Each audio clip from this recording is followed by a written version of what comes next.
Saco esto, ¿no? Sí, sí, sí. Yo voy a hacer secretario. Ay, gracias, te lo agradezco, la verdad. Te lo agradezco.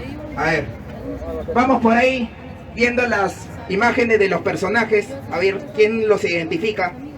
Ahí hay 3 presidentes del Perú.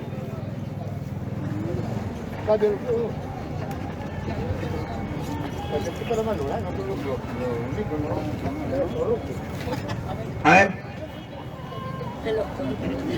Ya, a ver, aquí tenemos a María Jesús Alvarado. Aquí tenemos a Zoila Aurora Cáceres. Ella fue hija de Andrés Avelino Cáceres, el brujo de los Andes, héroe en la campaña de la Breña en la Guerra del Pacífico, la guerra contra Chile. Más acá, para que el público vea Por aquí, Augusto Bernardino Leguía, Luis Miguel Sánchez Cerro, el general Manuel Odría, los 3 presidentes del Perú, y María Delgado de Odría, su esposa. Ahora, ¿por qué tengo estos personajes aquí presentes? Por una sencilla razón. Ellos pertenecen a la clase sufragio femenino, como las mujeres obtuvieron el derecho al voto en el Perú, porque antes no podían votar, y lucha por los derechos de las mujeres. Pero comencemos con una reflexión. ¿Qué pensarían las mujeres que me están escuchando si yo les digo que para que puedan estudiar en la universidad tendrían que pedirle permiso al presidente de la República solamente porque ustedes son mujeres? Los hombres no les pedimos permiso. ¿Qué me dirían? Que es una locura, ¿no? Ya, pero yo le comento que ese tipo de locuras ocurrieron en la historia del Perú. Quien tuvo que solicitar un permiso para estudiar en la universidad fue María Trinidad Enríquez. Ella fue la primera mujer que a nivel de Perú y Sudamérica ingresó a la universidad, a la San Antonio de Abad del Cusco, para estudiar jurisprudencia. Y aquí vamos con su historia. En la época de María Trinidad Enríquez, las mujeres no podían cursar cuarta y quinta y secundaria. Podían cursar algunos cursillos como religión, cositas, música, cositas así menores, pero no podían ingresar a la universidad. Así que, ¿qué hizo ella? Fundó su propia escuela. Allí se instruyó en todas las disciplinas que eran necesarias. Por el machismo y conservadurismo de la época, su escuela era constantemente atacada, apedreada, había manifestaciones de parte de gente que no podía tolerar la idea que la mujer se educase. Tanto así que al cabo de 3 años la obligaron a cerrar su escuela, pero ella ya había estudiado lo suficiente para cursar cuarto y quinto. Fue así que postuló a la Universidad San Antonio de Abad del Cusco, pero le negaron el ingreso por ser mujer. Además, le desconocieron todos los estudios. Sí, adelante. Le desconocieron todos los estudios que había llevado. Ella tuvo que luchar para conseguir un permiso especial del presidente de la República, el civilista Pardo. Con este permiso, a ver, 1, 2, sí, ahí creo que está. Ya, entonces, recapitulando, nos habíamos quedado en María Trinidad Enríquez. Le desconocieron todos los estudios que ella había llevado en esta escuela. Fue así que tuvo que solicitar un permiso especial al presidente de la República, el civilista Pardo. Con este permiso dio 10 días de exámenes frente a un jurado para demostrar que era una persona capaz. Por cierto, les comento que este examen de 10 días no se lo tomaban a los hombres. Ella de todas formas ingresó de manera sobresaliente a estudiar Derecho, Jurisprudencia. Pero cuando terminó la carrera no pudo ejercer su profesión. ¿Por qué? Porque el permiso había sido única y exclusivamente para que ella estudiase, mas no para que ejerciese. Además, como las mujeres de su época no poseían derecho al voto, no eran consideradas ciudadanas. Y como no eran consideradas ciudadanas, no podían ejercer ese tipo de profesiones liberales. Bueno, ella ya había luchado una vez, lo volvió a hacer. Vieron su tema en el Congreso, en 1878. Y a pesar de que contaba con el visto bueno del ministro de Instrucción, que a la fecha sería como ministro de Educación, Paz Soldán, de todas formas le negaron el permiso.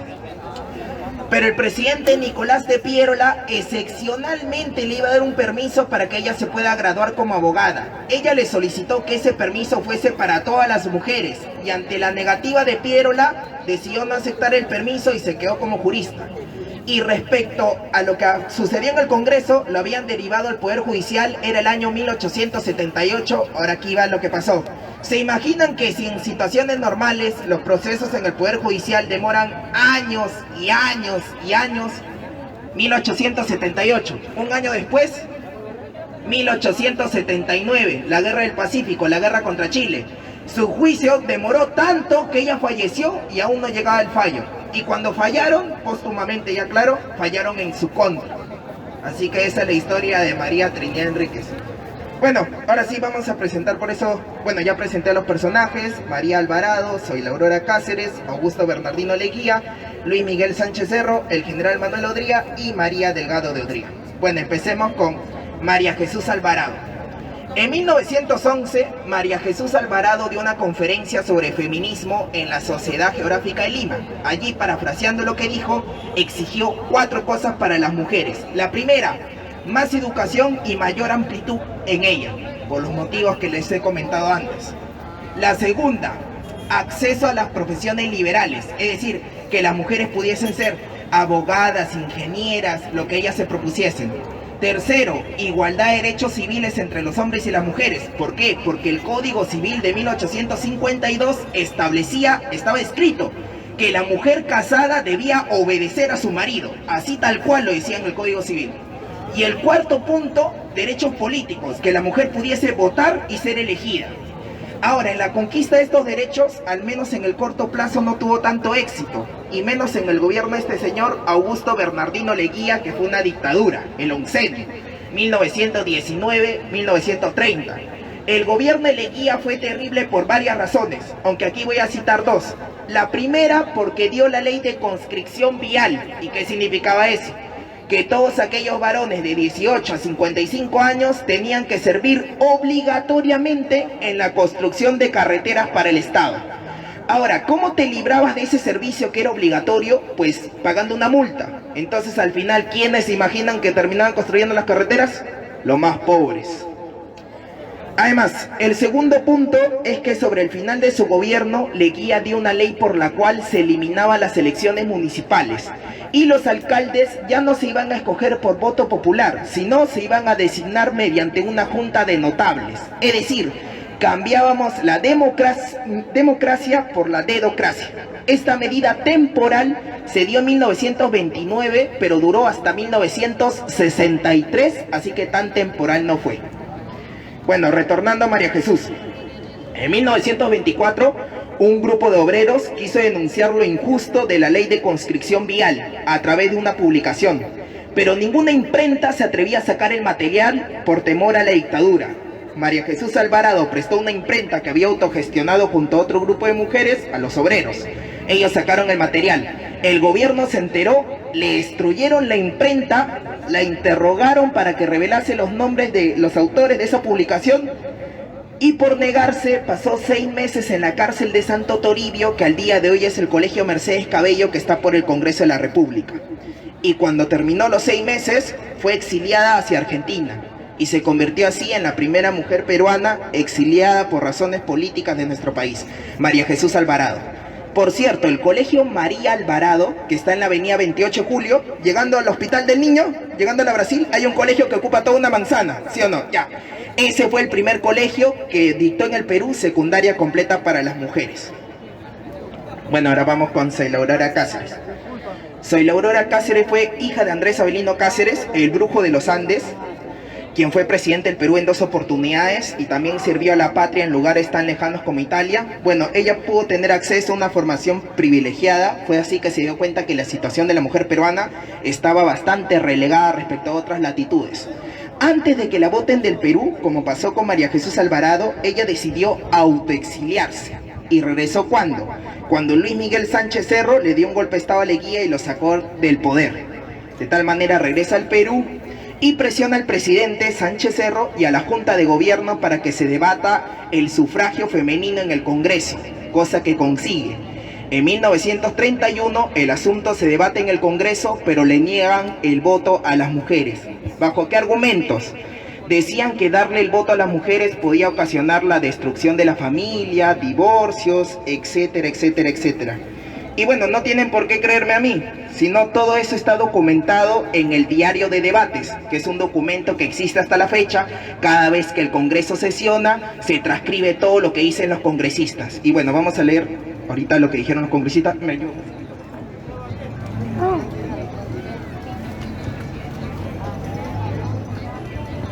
A ver, aquí está lo que decían algunos de esos congresistas. Decían: no manchemos sus manos con la tinta de las huellas digitales.